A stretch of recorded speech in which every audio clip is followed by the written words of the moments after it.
اللهم صل على محمد وعلى آله وصحبه وسلم تسليما كثيرا كثيرا. أما بعد فأعوذ بالله من الشيطان الرجيم. بسم الله الرحمن الرحيم. قل هو الله أحد الله الصمد لم يلد ولم يولد ولم يكن له كفوا أحد. صدق الله العظيم وصدق رسوله النبي الكريم ونحن على ذلك من الشاهدين والشاكرين والحمد لله رب العالمين. سبحانك لا علم لنا إلا ما علمتنا إنك أنت العليم الحكيم. رب اشرح لي صدري ويسر لي أمري واحلل عقدة من لساني يفقه قولي. لا إله إلا الله. جري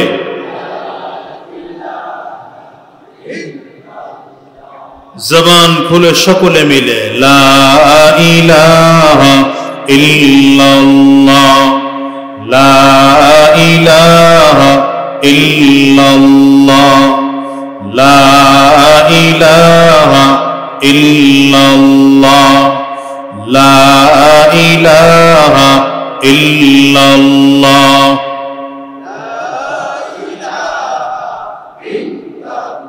থামেন থামেন। যে আওয়াজে জিকির করছেন এই আওয়াজে জিকির করলে কলব সাফ হওয়ার কথা না। জিকির হলো রূহের খোরাক। বলেন কিসের খোরাক? আর একটু সাউন্ড বাড়ান, বেস কমায়া সাউন্ড আরো বাড়ান। জিকির হলো কিসের খোরাক? রাসূলুল্লাহ সাল্লাল্লাহু আলাইহি ওয়াসাল্লাম বলেন লিকুল্লি শাইইন সিকালাতুন ওয়া সিকালাতুল কুলুবি যিকরুল্লাহ। প্রত্যেকটা জিনিস জং ধরে গেলে পরিষ্কার করার একটা যন্ত্র আছে। মানুষের অন্তর গুনাহের কারণে জং ধরে যায়। নবী বলেন ইজা আজনাবাল আবদু নুকিতাত ফি কলবিহি নুকতাতান সাউদা। বান্দা যখন গুনাহ করে বান্দার অন্তরের মধ্যে কালো দাগ পড়ে যায়। এই কালো দাগ বা ময়লা বা জং পরিষ্কার করার যন্ত্র হলো মাওলা পাকের জিকির। বলেন কার জিকির? আওয়াজ দিয়ে জোরে বলেন কার জিকির? এই জন্য বলেছি জিকির হলো রূহের খোরাক। আওয়াজ দিয়ে বলেন জিকির কিসের খোরাক? জোরে জিকির কিসের খোরাক?